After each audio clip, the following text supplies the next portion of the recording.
Eu quero agradecer a todo mundo que tem acompanhado esse canal que eu criei para falar de ideias, para falar de conceitos de jogo, e para isso eu sempre trago convidados. O objetivo é trazer histórias, é convencer através de exemplos. Então já fica aqui o meu agradecimento. Eu criei esse canal ano passado, ainda 2020, no meio da pandemia, e tem crescido muito, pessoas compartilhando. Já fica o convite então para você dar um like, para você se inscrever no canal se você está vendo com imagens no YouTube ou então no Spotify, também em forma de podcast, no SoundCloud, só o áudio que você fica ouvindo. Também compartilhe para a gente disseminar o conhecimento. E o meu convidado é uma figura que eu queria há muito tempo conversar também, que é um treinador que tem uma ascensão, que tem uma história muito interessante. Né? É muito bacana a gente ouvir o Marquinhos Santos, o nome dele já está na descrição, e todo mundo que está aqui já sabe que é ele o convidado.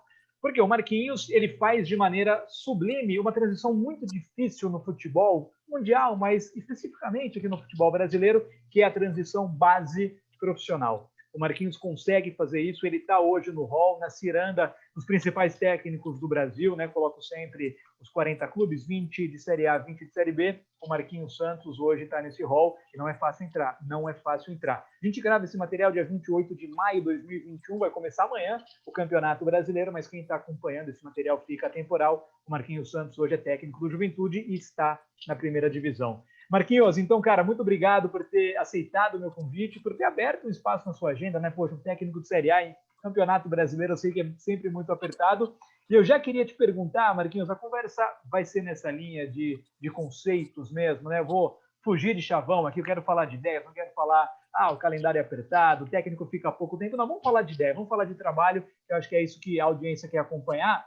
Então, Marquinhos, já te coloco a primeira questão, cara, para você contar como que foi esse começo de carreira, essa transição fantástica, meteórica que você teve. Não é por acaso, é tão difícil, né? Eu já falei de pessoas que não conseguem, treinadores de ótima qualidade que não conseguem fazer isso por N fatores, e você conseguiu, Marquinhos. Hoje você está no hall da Série A e por muito mérito. Enfim, conta pra gente, Marquinhos, como que foi essa transição? Cara, grande abraço, mais uma vez, obrigado por estar aqui comigo.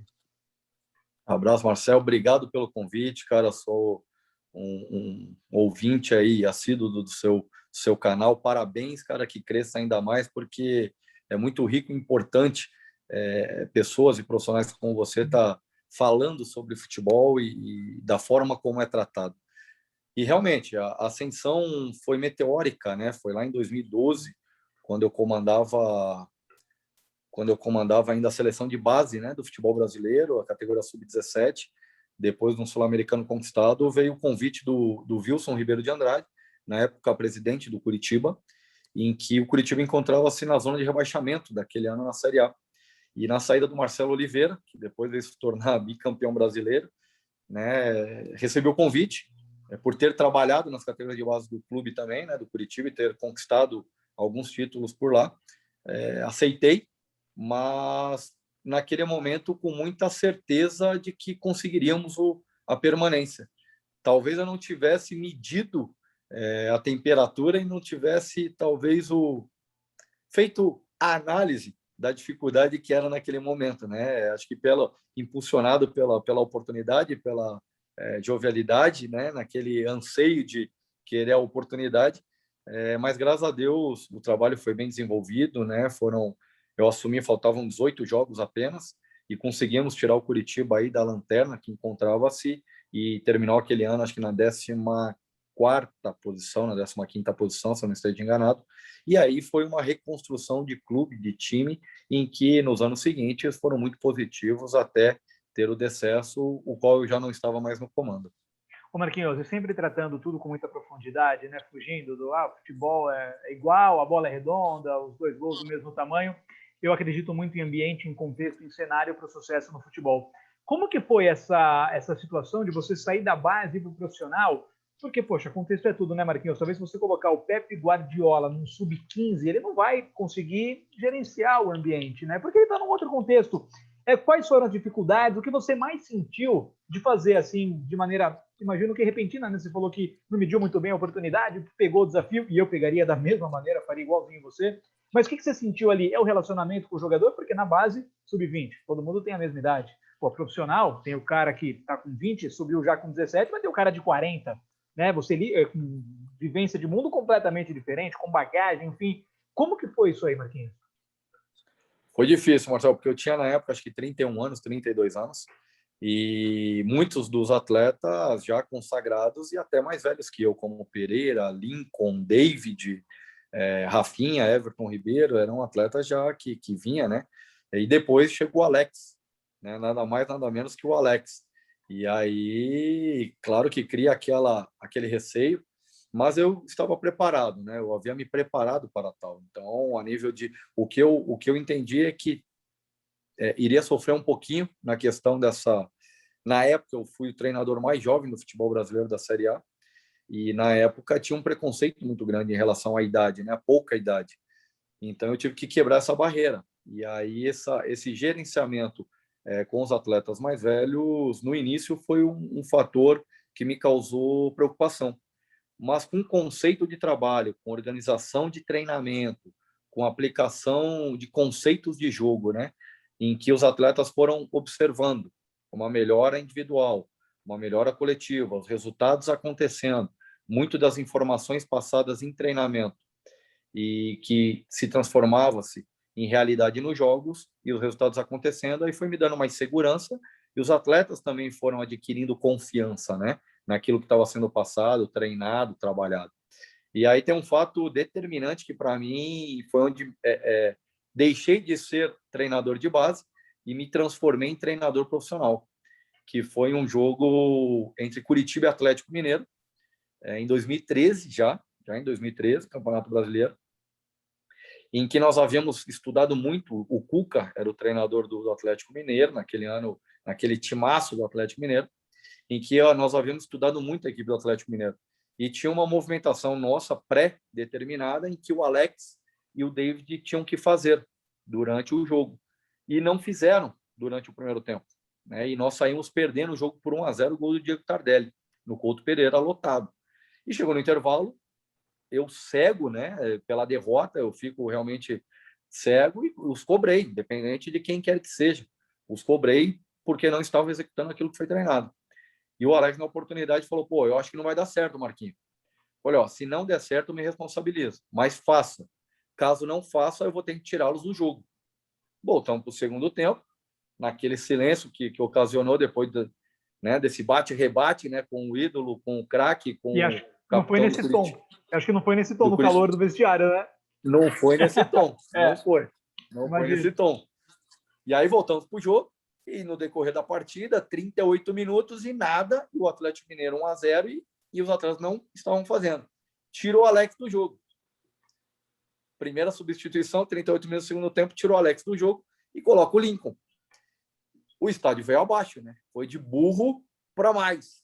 Tirar o maior ídolo da história do clube, capitão, e o Alex sai com o beiço enorme. Ele já tem um beiço grande, né? Sai com o bico desse tamanho.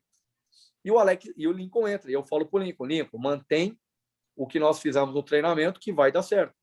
E na primeira situação, 39 minutos, o Lincoln faz o jogo de infiltração, o Robinho acha o Lincoln e empatamos o jogo, né? Empatamos o jogo, aquela comemoração, tudo. 43 minutos, eu tiro o David, novamente a torcida vai à loucura, o estádio vai à loucura, nós havíamos crescido no jogo, e coloco o Arthur Kaique, que havia trazido do Londrina na época. E o Arthur faz o mesmo movimento, mesma movimentação, mesmo trabalho tático que havíamos desenvolvido na semana. E na bola seguinte, aos 45, na última bola praticamente, o Arthur faz 2-1 e viramos o jogo, né? E eu lembro, claro, muito claro, assim, essa fotografia na minha mente. Termina o jogo, ó, estádio Couto Pereira loucura, tô saindo do campo e o Alex vem me dar um abraço. O Alex fala assim: Marquinhos, vou te falar uma coisa, cara. Treinador tem que ter conhecimento, mas tem que ter sorte para ser bom. E tu é bom pra caramba, cara. Tu tem muita sorte e competência. Tamo junto até o final. Ali eu falei, ganhei o homem, né? E aí transcorreu da melhor maneira possível e o time foi muito bem durante o brasileiro e ele foi o que sempre foi, né? E até hoje é um amigo que eu tenho, em que vira e mexe nós trocamos mensagens e mantemos, não só ele, como o Lincoln, como o David, né? Foram profissionais e pessoas que me deram muita confiança e muita ajuda nesse início nesse início de profissionalização, nesse início de trabalho, e que eu tenho um enorme carinho e respeito. Não, é legal você falar de marcos, né, professor? Eu acho que em qualquer carreira você tem ali pontos que são viradas de chave, né? E eu vou entrar depois nessa questão de liderança, comunicação, gerenciamento de pessoas, mas eu queria falar mais de ideia de jogo, Marquinhos. Como que você evoluiu dessa passagem inicial no profissional 2012 com o Coritiba para agora, Série A 2021 com o Juventude? É um curto espaço de tempo, são apenas 9 anos, né? E você começa na Série A e hoje está na Série A, então você vê que tem uma carreira ali, claro, com altos e baixos, como é normal no futebol, mas que está linear, né? De uma maneira geral, está linear. Quais são as suas evoluções, Marquinhos? Vou falar de ideia de jogo e de treinamento também, né? Porque você não teve essa carreira no profissional, então são duas possibilidades. Ou você é um ex-jogador com capital simbólico e consegue entrar por isso e vai se aprimorando, ou você entra pelo conhecimento, né? Quando você não tem essa carreira estabelecida, você vai estudar, como você foi, né? E consegue, pelo conhecimento técnico, ingressar no mercado. O que você evoluiu de lá para cá? O que você fazia antes e não faz hoje? Porque se eu falo, Marquinhos, que um jogador de futebol ele está evoluindo, está crescendo até o dia que se aposenta, é um cara de 38 anos, pode melhorar, o treinador é a mesma coisa, né? Então, o que você faz de diferente? O que você não faz mais de jeito nenhum que você fazia antes? Enfim, como que foi essa evolução? Como que você está hoje se comparado lá atrás, Marquinhos? Marcel, sem dúvida nenhuma, acho que é uma excelente pergunta, porque nós somos moldados, né? E estamos sempre em busca de uma perfeição e sempre nos preparando a cada ano que passa, a cada trabalho que iniciamos e terminamos. Lá atrás, eu tinha uma ideia muito fixa, muito firmada de uma estrutura de jogo, em que, para aquele momento, até foi benéfico, né? Colhi os resultados, porém, não era a realidade do que estava acontecendo como mudança no futebol. E demorei um pouquinho para enxergar isso. E me especializei e melhorei, em especial, em dois aspectos. Eu digo que no treinamento, no modelo de treino, na aplicação de modelo de jogo em treinamento, porque eu tinha uma dificuldade na minha cabeça, o que eu passava para o atleta em treinamento, ele entendia, né? E muitas das vezes eu não conseguia enxergar nos jogos o meu modelo de jogo e aquilo que estava sendo colocado. Então eu entendi de que o problema não era o jogador, e sim como eu me comunicava e como eu passava o trabalho, o treinamento.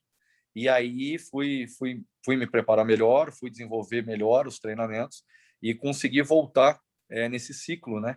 Em que melhorei os meus modelos de treinos, em que eles são mais intensos, são menos volumosos, né? Partindo sempre do menor para o maior e colocando sempre a estrutura tática de jogo, sempre o modelo de jogo, né? Que eu gosto. Então, e os pilares a serem abordados. Então, antes eram tudo no mesmo balaio.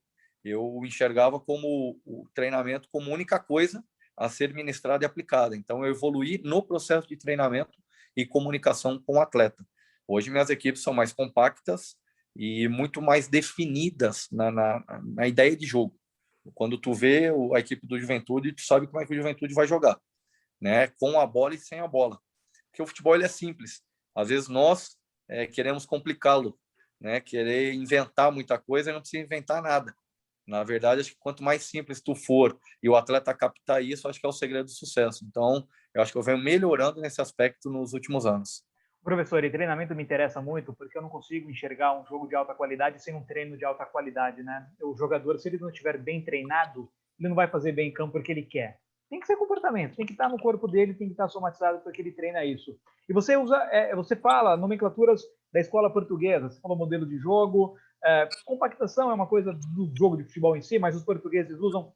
Você tem uma metodologia, a periodização tática, por exemplo, ou você criou uma metodologia sua de treinamento nessa evolução que você citou? São treinos mais sistêmicos, analíticos? Tem muito preconceito, e claro, eu não gosto muito do analítico, mas eu reconheço que às vezes é difícil você tirar o analítico, né, professor? Pela crença do jogador, né? Se o seu lateral não cruzar 20 bolas na véspera do jogo, ele não vai ter confiança para cruzar na hora do jogo, né, cara? Eu sei que é muito complicado Muito isso. bom. Mas, enfim, você tem uma metodologia, professor, que você usa, sistêmica, enfim, como que é? Eu gosto da periodização, né? Algo que eu tenho implementado. Eu gosto do modelo sistêmico, sim. Concordo contigo. Acho que o analítico eu tirei totalmente numa parte da minha carreira e revi de que ele não é benéfico, o tirar totalmente, nem muito para mais, nem muito para menos. Eu acho que o equilíbrio se faz necessário. O atleta de futebol, ele precisa do processo analítico, do treinamento analítico, porque o gesto, né, repetitivo faz com que ele busque uma melhor execução. Então, e muitos dos atletas chegam ainda num processo de formação final, né, mesmo estando no profissional. Então, precisa ainda desse término, desse refino técnico do gesto motor, né, da aplicação do fundamento. Então, eu coloco sempre uma sessão, sim, mesmo diante da dificuldade, mas sempre otimizando o tempo, né, em sessões de treino, eu ministro e gosto também de estar colocando o treino analítico, cara. Por mais que seja, eu digo que são treinos homeopáticos, em pequenas doses, mas que se faz necessário. Então, é um modelo que eu gosto, o modelo da periodização tática me agrada, né? Eu sempre desenvolvo com o meu preparador físico, com o meu auxiliar, esse trabalho muito integrado para que nós tenhamos aí um ganho de tempo, né? Porque o tempo no futebol brasileiro, ele é valioso. Então, quanto mais tu conseguir aproveitá-lo de uma maneira mais efetiva, e aí passa pela periodização tática, sem dúvida nenhuma. Não, isso é demais, né? Porque a gente não pode cair em lugar comum, né, professor? Que muitos técnicos às vezes falam, não tem tempo de treinar. De fato, o tempo é reduzido, não estou negando isso. Mas às vezes o cara usa mal o tempo que tem para treinar. E aí você vê uma semana sem jogo, às vezes o que acontece, o time não evolui, né? E você está com o Eduardo Barros, que é um amigo que eu tenho também, hoje no Juventude, ele está como seu auxiliar, que é um cara que domina e estuda e conhece muito de treino. O professor, e entrando em ideia de jogo, né? É claro que a gente falou muito já, até fora do ar antes, de entender contexto, entender ambiente, o jeito que a torcida do Juventude gosta de ver o jogo é diferente da torcida do Fortaleza, que você comandou e foi campeão, da torcida do Bahia. Mas assim, quais são as ideias do Marquinhos Santos que são inegociáveis, que estão no seu DNA como treinador, que eu olho para a equipe, pode estar sem camisa, eu posso estar sem saber que é o Marquinhos Santos, mas pelo padrão de comportamento eu vou saber, porque você não abre mão. Sei lá, marcação por zona, um ataque posicional, você gosta de mais passes para frente ou mais uma posse de bola com passe para o lado e para trás, uma valorização da posse, enfim. Sabendo do contexto, eu falo isso para deixar claro que cada contexto pede um jogo, mas assim, Marquinhos, as ideias que são suas, cara, que você não abre mão. Marcelo, muito bem colocado, cara. Eu digo assim, que nesse meu processo também de evolução profissional, eu cometi vários erros, né? Não foram poucos. Eu acho que contar só vitórias é fácil, né? Mas um dos pontos principais de derrotas minhas foi querer me segurar em cargo e abrir mão de muito do que eu entendo e gosto como conceito de jogo, como futebol, como eu enxergo o futebol. E da mesma forma acabei sendo demitido, não colhi resultados positivos e saí frustrado por não ter conseguido executar aquilo que eu gosto, que eu vejo como futebol. Então, tinha um determinado momento que eu abdiquei e falei, sabe de uma coisa? Eu vou seguir com os meus conceitos, com a minha visão, com o que eu acho que é certo, né? Nem sempre para todos não é o correto, não é o certo, há diferentes pensamentos e há diferentes formas de se vencer no futebol, né? Mas do que eu gosto, cara, e entra nesses detalhes. É um ataque posicional, eu gosto do jogo de posição. Eu jogo de uma maneira de construção inicial, partindo lá do princípio do goleiro, né? Quebrando linhas adversárias. Eu gosto de um ataque vertical, mas com posse de bola, com um ataque bem estruturado, né? No modelo de jogo. E na perda de bola, uma pressão pós-perda muito forte, né? E um time compacto. Não conseguiu fazer a pressão pós-perda, baixa as linhas, 2 linhas de 4 muito bem definidas, né, para que possa dificultar o adversário conseguir desvencilhar da nossa forma tática defensiva de jogar. Perfeito. O professor, e aí entrando numa outra situação que é muito importante para treinador, que é a questão do gerenciamento de jogadores, né? Esse domínio do vestiário, se popularizou, o jogador tem que comprar a ideia do treinador, senão ele perde o vestiário, que tem muita coisa por trás disso, mas que traz uma mensagem simples para algo bem complexo. Como que foi essa sua evolução também, né, professor? É claro que para quem foi jogador é mais fácil, querendo ou não, isso é fato. Mas como que foi isso, professor? Porque, assim, treinadores jovens como você tem esse estudo muito presente, né?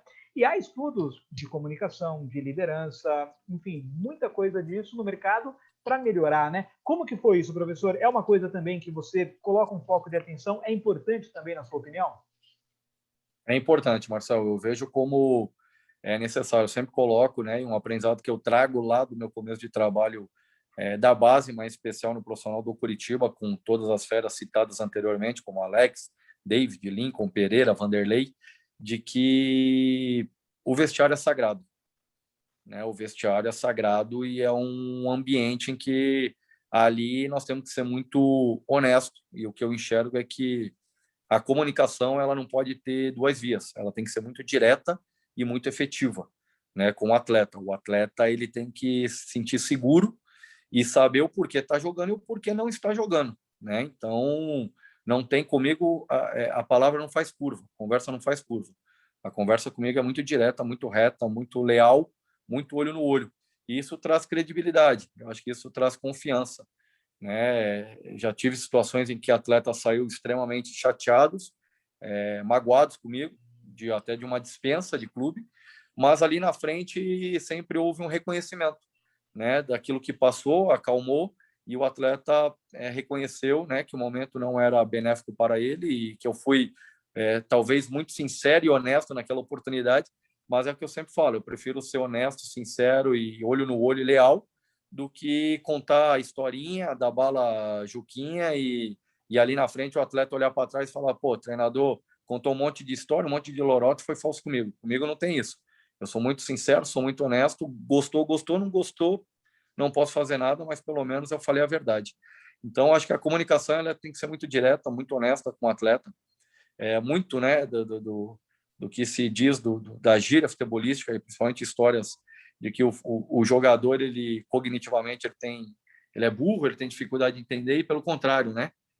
Eu vejo o contrário, o atleta profissional é a sua parte cognitiva, intelecta, motivacional, emocional e no que diz respeito ao conhecimento do jogo, ela é altamente qualificada.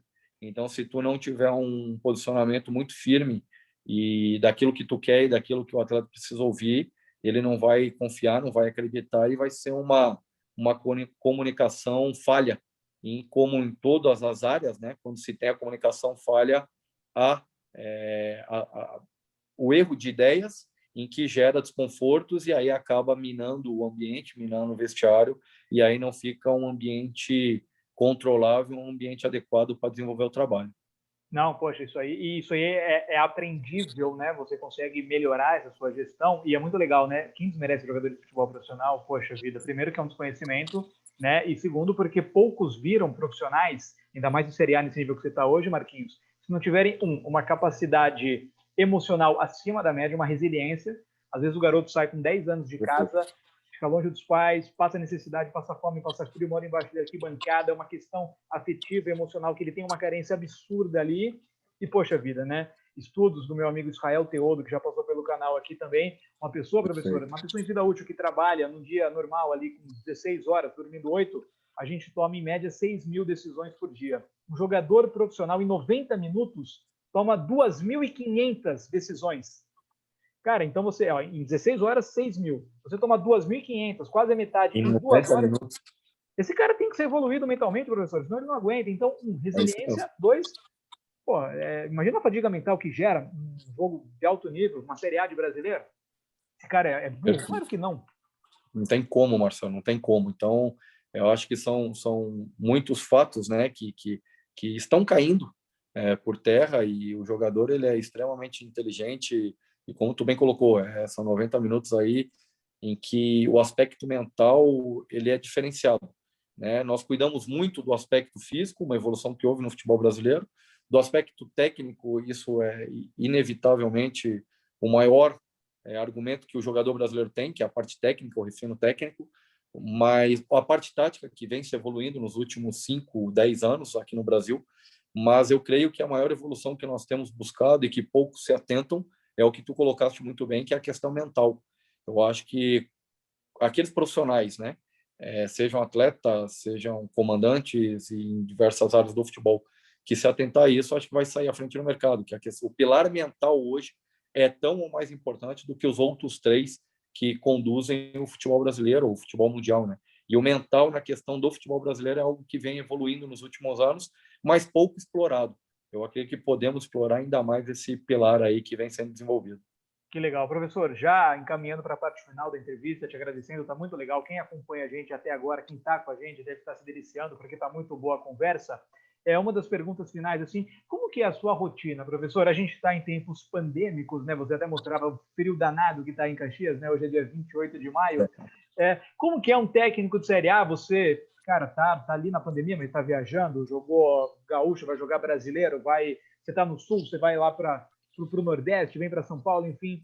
Como que é a sua rotina, professor? Você lê muito sobre futebol, eu sei que você gosta, você trabalha muito com análise de vídeo, você valoriza esse aspecto, você assiste muito jogo, né? A gente não está saindo de casa, né? Quase ninguém, você pelo seu trabalho, eu pelo meu, mas muito menos do que era antes. Como que é, professor, esse dia a dia? Dá tempo de você estudar, se especializar, você conversa com parceiros? Como que é esse dia a dia de um técnico da Série A fora do clube? Né? Você com você mesmo. Dá tempo. Vou até mostrar para você que são 2 livros aqui que eu estou terminando, né? Olha.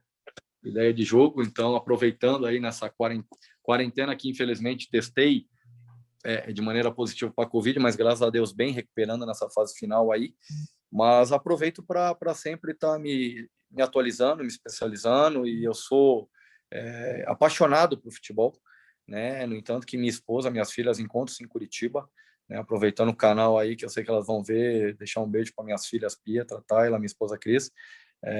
Então, assim, eu sou muito apaixonado e tenho futebol quase que 24 horas, então eu me dedico muito aos estudos, à preparação, não só da minha equipe, mas gosto de ver futebol europeu, gosto de ver outros meios, né, e outros esportes também. Tiro muita coisa do basquete, como o bloqueio, o posicionamento estratégico de garrafão, né, que eu utilizo muito para minhas bolas paradas. Então, eu acho que é válido, né, tirar coisas importantes, diferentes a esportes aí, e aplicar no futebol.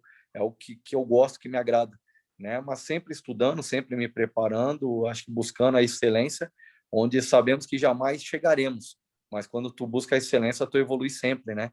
Então é a minha menção, assim, de que eu gosto, né, de estar discutindo sempre com os meus auxiliares, seja Eduardo Barros, o Zanella, a preparação física, departamento de análise, até incomodo demais eles, porque como eu não estou com a família, então eles até, às vezes, quando vem a minha ligação, eles até recuam um pouquinho, porque como eu não estou com a família, então eu fico incomodando eles para me mandarem vídeo, material, discutirmos sobre futebol, então eles até agradecem quando minha família está presente, porque daí eles descansam um pouco, né?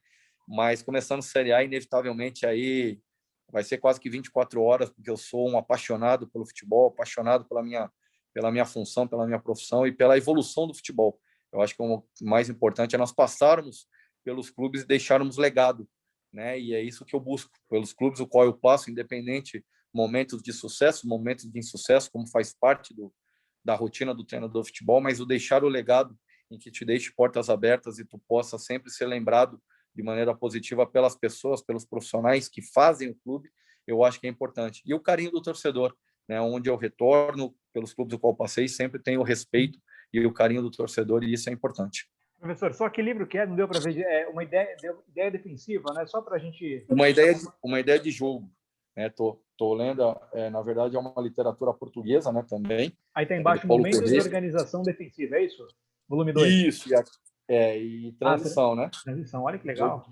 Jogo de transição e momento de organização defensiva, né? Porque eu também entendo de que, como eu gosto de um futebol muito ofensivo e que abro mão, às vezes, de volante para colocar meia atacante, eu tenho que equilibrar um pouquinho mais, porque, às vezes, minha equipe deixa de defender bem para querer só atacar bem, né? E esse desequilíbrio não é positivo. Então, eu estou buscando esse equilíbrio aí também, no mercado aí, nessas literaturas, para melhorar no modelo de jogo defensivo da minha equipe. Que legal. Não, se a gente pegar o trabalho do Guardiola, ele é muito pautado nas transições e na defesa. Ele sempre toma menos gols, né? Muita gente, o jogo de posição que ele faz, absurdo, incrível, mas tem muito de transição, muito e muito de organização defensiva. Professor, e a última pergunta para terminar, porque eu sempre deixo essa questão, né? Para você, assim, que você viu, assim que você trabalhou, né? Melhor equipe, melhor técnico e melhor jogador. Esses três, assim, que te marcaram, sei lá, agora como profissional, quando criança, né? Todos nós somos apaixonados por futebol.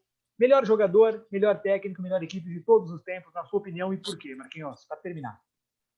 Olha, melhor jogador, sem dúvida nenhuma, né? E não é uma questão que eu ouvi jogar, trabalhei junto, que é o Alex Meia, fenômeno como pessoa e como atleta, um dos mais completos o qual eu pude trabalhar e vi jogar e atuar em treinamento e jogos. Treinador, eu tenho brasileiros, poderia citar uns 5, 6, eu acho que, mas sem dúvida nenhuma, acho que Pepe Guardiola e Klopp são atualmente os melhores do mundo aí, né? Acho que tem demonstrado isso ao longo dos últimos anos aí, com ideias inovadoras e mudando o conceito de jogo. E equipe, cara, várias, mas eu, por ter visto, assim, eu gosto muito do Flamengo do ano passado, cara. O Flamengo do ano passado, do Jorge Jesus, Foi uma acho que obra-prima do ano aquilo lá, né? retrasado. Cara, aquilo acho que traduz o que é o futebol brasileiro, né? Eu acho que resgatou, melhor dizendo, acho que resgatou o futebol brasileiro de maneira muito positiva, de maneira muito propositiva, muito com jogo equilibrado. Então, o Flamengo, para mim, dos últimos anos, foi a melhor equipe brasileira que vi jogar. E aí vou puxar a sardinha para o nosso lado, poderia citar alguma outra equipe europeia, né? Mas aí o Flamengo eu coloco como a primeira prateleira do futebol mundial. Não, aquilo foi incrível, vai ficar para a história. Que legal. Professor, obrigado pela sua atenção, pelo seu tempo, espero que você tenha gostado, eu adorei. Quem está acompanhando a gente agora até o final também deve ter gostado, porque as ideias que você tem sobre o jogo, sobre futebol, sobre a vida como um todo, né? Você é como treinador uma representação do que você é na vida como pessoa. Enfim, foi muito legal, professor, que a gente construa aí uma amizade, vamos trocar material, né? O objetivo é sempre crescer o futebol, eu como jornalista, você como técnico, né? Não tem embate, eu acho que embate, imprensa, técnico, não está com nada, eu jamais vou deixar de criticar você quando eu achar necessário, mas dentro de um respeito e a gente trocar material porque a gente quer a mesma coisa, que é o futebol brasileiro melhor, né? Para mim, para você, para todos nós, vai ser bem melhor com o futebol brasileiro mais evoluído. Então, professor, obrigado nessa Série A que você tenha muito sucesso, mas independentemente de Série A, de juventude, a sua carreira, né? Clubes, competições vão passar, tudo, mas o Marquinhos Santos permanece. Então, obrigado e parabéns, professor. É um prazer, eu que agradeço o convite, cara. Acho que é uma honra, cara, um prazer imenso em estar participando do teu canal. Desejo todo o sucesso como tem tido aí, que cresça cada vez mais. E, cara, tu é um repórter, um jornalista brilhante, cara, não é demagogia, mas daquilo que tu enxerga como futebol e discute futebol, são poucos que conseguem chegar nesse patamar. Então, agradeço pelo convite, me sinto lisonjeado aí por ter participado aí do seu canal e me coloco à disposição para a gente estar falando sempre sobre futebol. Que legal, obrigado. Esse então, Marquinhos Santos, aqui com a gente. Obrigado, Marquinhos. Grande abraço. Eu que agradeço, Marcelo. Então, um grande abraço, cara, e me coloco mesmo, quando quiser bater um papo aí, mesmo fora de hora, para nós discutirmos aí uma evolução do futebol brasileiro, me coloco aí à sua disposição. Valeu. Marquinhos Valeu, Santos. meu amigo. Obrigado, Abraço. abração.